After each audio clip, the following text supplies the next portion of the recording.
Hello बच्चों, स्वागत है आप सभी का हमारे इस चैनल पर। बच्चों, हम लोग मध्यकालीन भारतीय इतिहास पढ़ रहे थे और इसमें हमारा टॉपिक चल रहा था मुग़ल। मुग़ल में हम लोग अकबर पढ़ रहे थे, तो उसी के आगे हम लोग आज कंटिन्यू करते हैं। और आज हम लोग पढ़ेंगे अकबर का साम्राज्य विस्तार और इसकी नीतियाँ, जिसमें दक्षिण अभियान पढ़ेंगे, इसके समय विद्रोह पढ़ेंगे और राजपूत नीति इसकी कैसी थी, इसके समय प्रमुख घटनाएँ कौन कौन सी हुई, ये सारी चीज़ हम लोग पढ़ेंगे। दक्षिण अभियान के उद्देश्य और खानदेश। तो दक्षिण अभियान के उद्देश्य क्या था? अकबर का मुख्य उद्देश्य था अखिल भारतीय साम्राज्य की स्थापना करना। अखिल भारतीय साम्राज्य कहने का मतलब संपूर्ण भारत पर शासन करना और संपूर्ण भारत को एक करना। पुर्तगालियों को समुद्र तक वापस धकेलना, यह भी इसका एक काम था, क्योंकि दक्षिण में पुर्तगाली आ चुके थे। 1591 ईस्वी में खानदेश के शासक थे अली खां। इन्होंने फैज़ी के प्रयासों से स्वेच्छा से अधीनता स्वीकार कर ली। कहा जाता है जब अकबर ने दक्षिण अभियान किया तो उस समय दक्षिण में 4 राज्य थे, खानदेश, अहमदनगर, बीजापुर और गोलकुंडा। तो अकबर ने अपना दूत भेजा दक्षिण में और अधीनता स्वीकार करने के लिए कहा, जिसमें से खानदेश को छोड़कर बाकी किसी भी राज्य ने अधीनता स्वीकार नहीं की। खानदेश के जो शासक थे अली खां, केवल इन्होंने ही अधीनता स्वीकार की। तो वही चीज़ यहाँ पे लिखा है, अली खां दक्षिण भारत का प्रथम शासक था जिसने स्वेच्छा से अकबर की अधीनता स्वीकार की थी। खानदेश को दक्षिण का प्रवेश द्वार माना जाता है, यानी अगर खानदेश पे अधिकार हो गया तो बाकी राज्य में आप प्रवेश पा सकते हैं, वहाँ पे आक्रमण कर सकते हैं, क्योंकि सबसे आगे खानदेश ही पड़ता है। अहमदनगर और चांद बीबी का प्रतिरोध। पृष्ठभूमि तो मैंने बताया था 4 राज्य थे, जिनमें से खानदेश ने केवल और केवल अधीनता स्वीकार की थी, बाकी ना तो अहमदनगर ने स्वीकार की, ना तो बीजापुर, ना तो गोलकुंडा ने। तो अहमदनगर के शासक बुरहानुल मुल्क थे। इनकी मृत्यु के बाद इनकी बहन एवं बीजापुर की रानी चांद बीबी, या इन्हीं को चांद खातून या चांद सुल्ताना कहते हैं, ये बुरहानुल मुल्क के अल्पवयस्क पुत्र एवं अपने भतीजे बहादुर निजाम शाह की संरक्षिका बनी। अब इसको समझिए, देखिए अहमदनगर का शासक था बुरहानुल मुल्क। तो जब बुरहानुल मुल्क की मृत्यु होती है तो इसकी बहन चांद बीबी शासका बनती है अहमदनगर की, और ये पहले बीजापुर की शासका रहती है। चांद बीबी पहले कहाँ की शासका रहता है? बीजापुर की। फिर जो है जब बुरहानुल मुल्क की मृत्यु होती है तो अहमदनगर की बागडोर भी यही संभालती है। हालांकि नाम मात्र का शासक अहमदनगर का बहादुर निजाम को बनाया था, ये चांद बीबी का भतीजा था।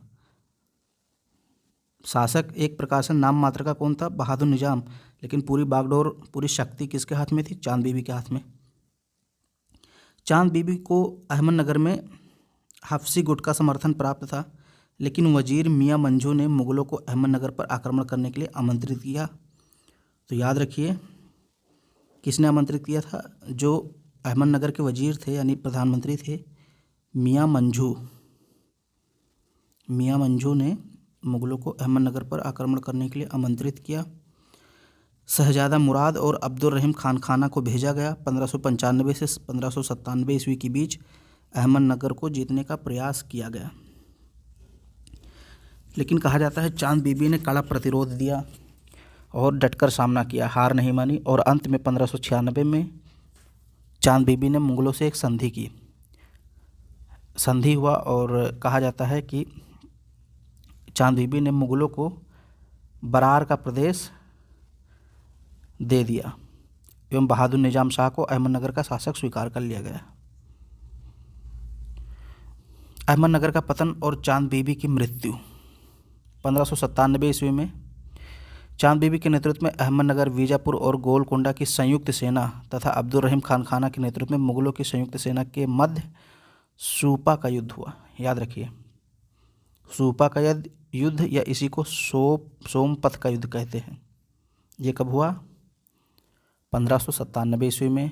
और एक तरफ मुग़ल सेना थी जिसका नेतृत्व अब्दुल रहीम खान खाना कर रहे थे, दूसरी तरफ 3 राज्यों की सेना थी, अहमदनगर, बीजापुर और गोलकुंडा की संयुक्त सेना, जिसका नेतृत्व चांद बीबी कर रही थी। इसमें चांद बीबी पराजित होती हैं कहा जाता है चीता खान नामक व्यक्ति ने चांद बीबी की हत्या कर दी 1599 ईस्वी में।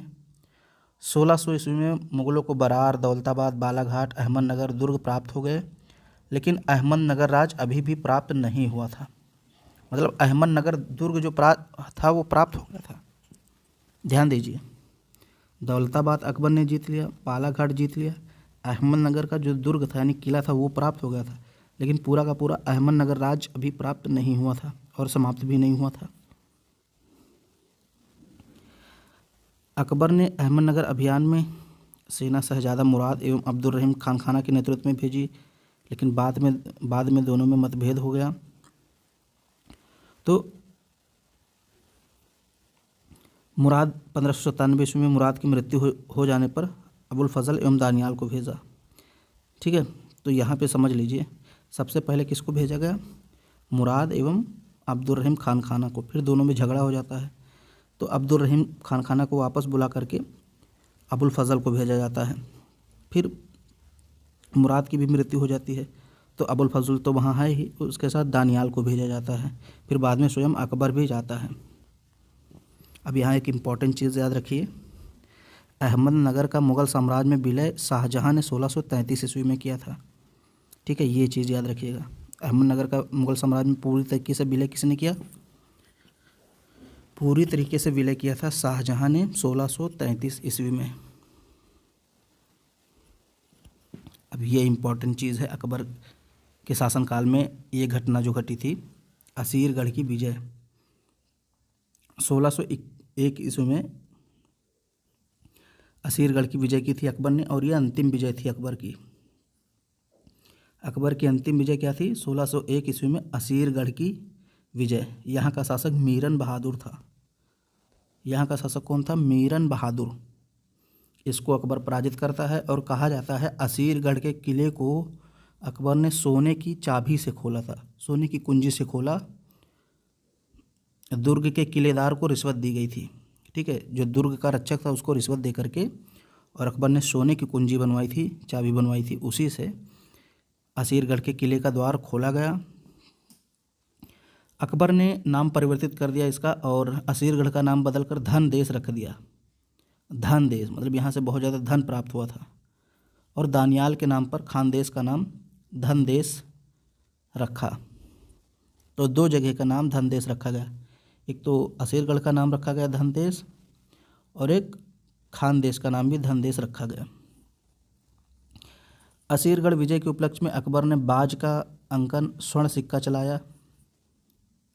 तो अकबर ने एक सिक्का चलाया था असीरगढ़ की विजय के उपलक्ष्य में, जिस पर बाज बना हुआ था। ठीक है, अकबर ने दक्षिण के सम्राट की उपाधि भी धारण की। नोट, दक्षिण का सम्राट औरंगजेब को कहा जाता है, तो ये याद रखिएगा। दक्कन का सम्राट किसको कहा जाता है? औरंगजेब को। अब अकबर के समय में प्रमुख विद्रोह कौन कौन से हुए इसको देख लेते हैं। मालवा और उज्बेक ने विद्रोह किया। 1564 ईस्वी में अकबर के काल में सर्वप्रथम 1564 में मालवा के गवर्नर अब्दुल्ला खान उज्बेक ने विद्रोह किया। ये अब्दुल्ला खान उज्बेक वही मध्य एशिया का शैबानी खान का वंशज था। इसको 1564 में अकबर ने यहाँ का गवर्नर बनाया था मालवा का, लेकिन इसने विद्रोह कर दिया। 1564 से 67 में कई उज्बेक नेताओं ने विद्रोह किया। इसमें जौनपुर के गवर्नर अली कुली खां थे, जिनको खान जमा कहते हैं। अवध के गवर्नर खान आलम थे। 1567 में अकबर ने कुछ समय के लिए जौनपुर को राजधानी बनाया था। तो ये याद रखिएगा, अकबर ने 1567 में कुछ समय के लिए किसको राजधानी बनाया? जौनपुर को।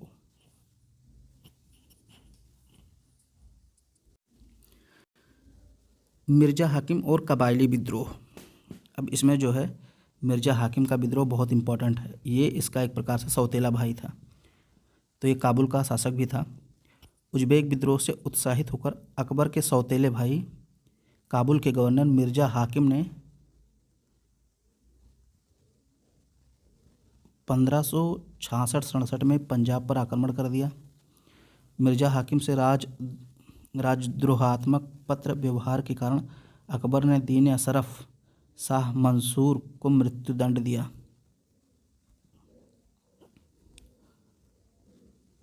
कहने का मतलब ये जो दीवान अशरफ था, अकबर का दीवान अशरफ था, एक पद था। ये दीवान अशरफ क्या है, एक पद का नाम है, जैसे डीएमएसपी होते हैं, ऐसे दीवान अशरफ था।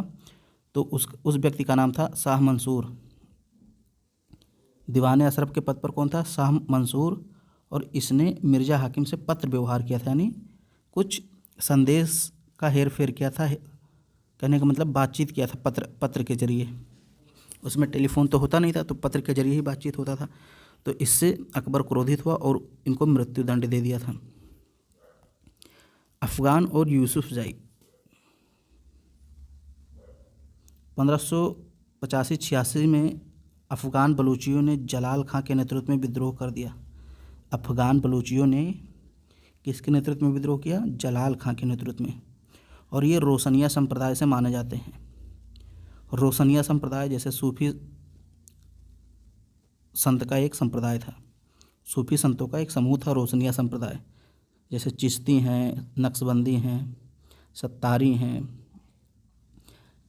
सोहरावर्दी हैं, ऐसे ही रोशनिया संप्रदाय भी था।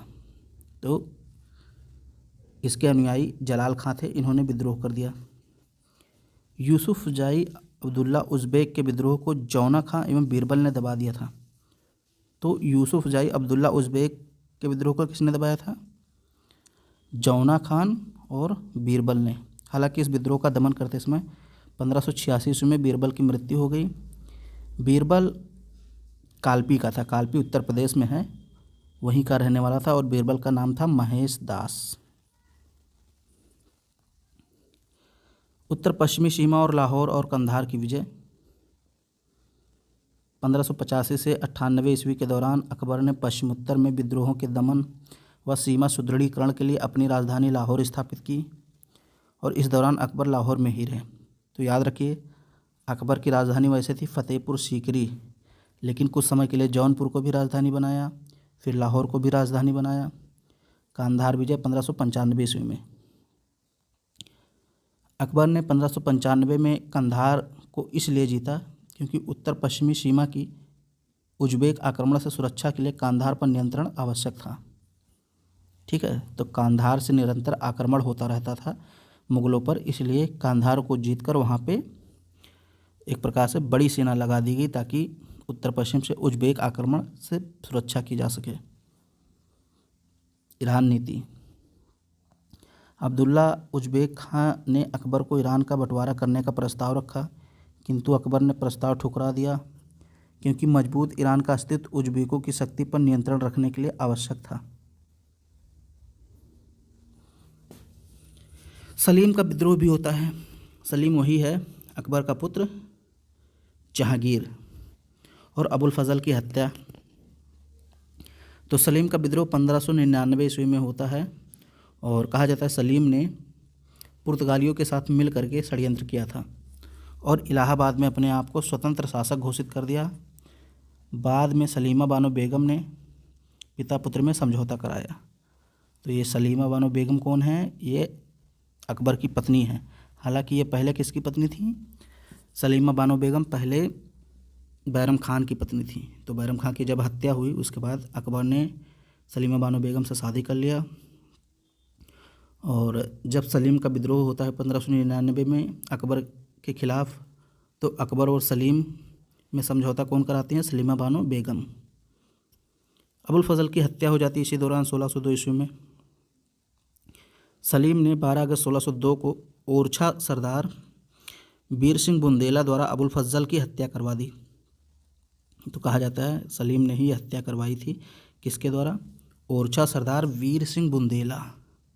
ये देखिए, ओरछा सरदार वीर सिंह बुंदेला द्वारा अबुल फजल की हत्या करवा दी गई सलीम के द्वारा 1602 में। झांसी का किला वीर सिंह बुंदेला ने ही बनवाया था। वीर सिंह बुंदेला मथुरा का प्रसिद्ध केशव राय का मंदिर भी बनवाता है। अब बात करते हैं राजपूत नीति और वैवाहिक संबंध। तो सबसे पहले मैंने आपको कल बताया था कि आमेर के कछवाहा शासक भारमल की जो पुत्री थी हरखा भाई, उनसे अकबर ने विवाह किया था। बीकानेर के शासक कल्याणमल से भी इसने वैवाहिक संबंध स्थापित किया। जैसलमेर के शासक हर्राय और मारवाड़ के शासक मोटा राजा उदय सिंह, मारवाड़ के शासक कौन थे? मोटा राजा उदय सिंह, इनसे भी वैवाहिक संबंध स्थापित किया था। अब यहाँ पे थोड़ा सा हम लोग नाम भी पढ़ लेते हैं। तो अकबर ने राजपूत नीति द्वारा साम्राज्य के लिए मजबूत आधार प्रदान किया। कर्नल टॉड के अनुसार अकबर राजपूतों की स्वतंत्रता का प्रथम सफल विजेता था। भारमल से पहले भी मारवाड़ के शासक मालदेव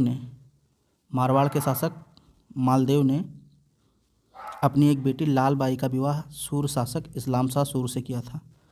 राजपूत शासकों ने मुस्लिम शासकों से वैवाहिक संबंध स्थापित किए। कहा जाता है मालदेव ने अपनी पुत्री कनकाबाई का विवाह गुजरात के सुल्तान महमूद से भी किया था।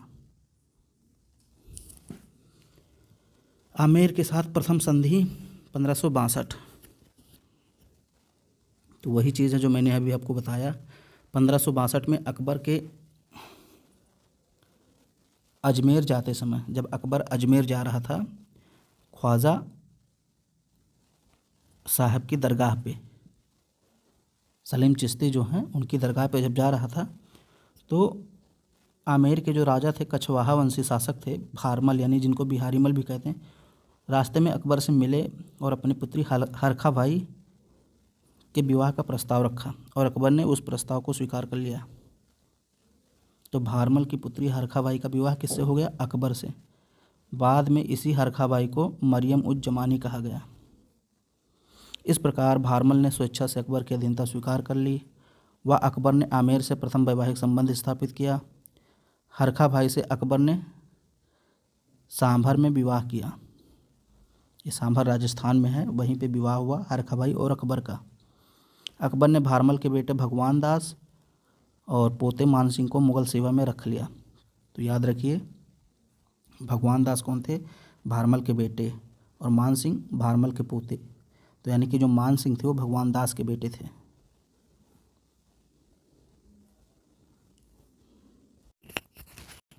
राजपूतों के लिए विशेषाधिकार और नीतियाँ। तो अकबर ने सभी राजपूत राजाओं से स्वयं सिक्के चलाने का अधिकार छीन लिया और उनके क्षेत्रों में शाही सिक्के चलवाए। अगर कोई राजपूत जो है अकबर की अधीनता स्वीकार करता था तो उसको क्या करना पड़ता था? वो अपने राज्य में अपना सिक्का नहीं चला सकता था। कोई भी राजपूत अगर अधीनता स्वीकार करता है तो उसको अपने राज्य में अकबर का सिक्का चलाना पड़ता था, यानी जो मुग़ल सिक्के होते थे वही चलेंगे। राजपूत अपने सिक्के नहीं चला सकता अपने राज्य में। वतन जागीर जो है, अकबर ने राजपूत राजाओं को अपनी पैतृक जागीर पर भी शासन करने का अधिकार दिया। मतलब जो राजपूत हैं वो अपने क्षेत्रों पे शासन कर सकते हैं स्वतंत्र रूप से, उन पर अधिकार नहीं किया जाएगा। तो उसी को वतन जागीर कहा गया, मतलब उनको दे दिया गया और ये वंशानुगत होता था। अकबर ने रणथंभौर के राजा सुरजन राय हाड़ा को तलवारा वाद्य यंत्र बजाने की छूट दी थी। ये रणथंभौर के राजा थे सुरजन राय, और कहा जाता है इन्होंने अकबर की अधीनता स्वीकार की थी, लेकिन 3-4 शर्तें रखी थी। जैसे इन्होंने कहा था कि हम दरबार में आएंगे तो सशस्त्र आएंगे, यानी शस्त्र अस्त्र के साथ आएंगे, और सिजदा यानी झुककर प्रणाम नहीं करेंगे, और इन्होंने कहा था हम वैवाहिक संबंध स्थापित नहीं करेंगे। तो ये सारी चीज़ें इन्होंने अकबर से शर्तें रखी थी, तब अधीनता स्वीकार की थी, और अकबर ने इन सभी शर्तों को मान लिया। अकबर ने शासन के शुरू में होने वाले विदेशी अमीरों के विद्रोह के कारण विदेशी अमीर वर्ग को नियंत्रित करने एवं संतुलित करने के लिए स्थानीय अमीर वर्ग को तैयार करने की नीति अपनाई। अब है नागौर दरबार 1570। अब ये क्या था? तो इसमें क्या था, अकबर ने सभी राजपूत शक्तियों को बुलाया था अधीनता स्वीकार करने के लिए, यानी एक दरबार का आयोजन किया गया नागौर में, और 1570 में सभी राजपूत आए अकबर की अधीनता स्वीकार करने। लेकिन मेवाड़ और उसके अधीन जितने रियासतें थीं उनके राजा नहीं आए, यानी डूंगरपुर, बांसवाड़ा, प्रतापगढ़ और मेवाड़, यहाँ के राजा नहीं आए। बाकी सारे राजपूत राजा यहाँ पे आते हैं और अकबर की अधीनता स्वीकार करते हैं। सिवाय किसको छोड़कर, मेवाड़ और उसके अधीन जो रियासतें थीं जैसे डूंगरपुर, बांसवाड़ा, प्रतापगढ़। आपको पता ही होगा मेवाड़ के जो राणा थे उदय सिंह और बाद में महाराणा प्रताप और बाद में उसके अमर सिंह, इन्होंने लगातार मुगलों से युद्ध किया लेकिन अधीनता स्वीकार नहीं की। अकबर ने मालदेव की पुत्री रुकमावती से भी 1581 में विवाह किया था और रुकमावती मालदेव की रखेल टीपू की पुत्री थी। ये टीपू जो है, टीपू सुल्तान नहीं है, ओके। ये मालदेव की एक रखेल है, टीपू उसी का नाम है। उसकी बेटी थी रुकमावती, उसी से अकबर ने 1581 में शादी किया था। कर्नल टॉड, ये एक इतिहासकार हैं, ये कहते हैं अकबर को राजपूत स्वतंत्रता का प्रथम सफल विजेता था। अब कुछ इम्पोर्टेंट चीज़ें हैं, इसको पढ़ लेते हैं। जैसे 1562 ईस्वी में अकबर ने युद्ध बंदियों के दास बनाए जाने पर रोक लगा दी। 1563 में तीर्थ यात्रा कर समाप्त कर दिया। 1564 में अकबर ने जजिया कर समाप्त कर दिया। 1569-70 में फतेहपुर सीकरी की स्थापना की। 74-75 ईस्वी में समाचार देने वाले गुप्तचर विभाग की स्थापना की। 1575 में मनसबदारी व्यवस्था प्रारंभ की और फतेहपुर सीकरी में इबादत खाने का निर्माण भी करवाया और 1579 ईस्वी में महाजर की घोषणा की। प्रशासन और धर्म समय रेखा देखते हैं। 1580 में संपूर्ण साम्राज्य को 12 सूबे में बांट दिया। 12 सूबे का मतलब 12 प्रांतों में पूरे साम्राज्य को बांट दिया और टोडरमल द्वारा दहसाला पद्धति भी लागू की गई। ये सारी चीज़ें क्या हम लोग आगे देखेंगे। 1582 में दास प्रथा की पूर्ण समाप्ति, यानी दास प्रथा को पूर्ण रूप से समाप्त कब किया, 1582 में। इबादत खाने में बहस पर रोक लगा दी गई। दीन इलाही की घोषणा की गई। तो दीन इलाही कहा जाता है एक धर्म था जिसको अकबर ने चलाया था 1582 में। 83 ईस्वी में क्या किया, 1583 में इलाही संवत चलाया और इसी को फसली संवत भी कहते हैं। ये एक नया कैलेंडर था और कुछ निश्चित दिनों पर पशुवध को रोक लगा दी, यानी पशु नहीं काटे जाएंगे। 1588 में गज इलाही, जिसको बीघा इलाही कहते हैं, इसकी भी शुरुआत की। तो आज के वीडियो में हम लोग इतना ही पढ़ते हैं। आगे हम लोग इसकी धार्मिक नीति और इसके राजस्व प्रशासन के बारे में अच्छे से पढ़ेंगे। वीडियो पसंद आए तो इसको लाइक, शेयर, सब्सक्राइब जरूर करें।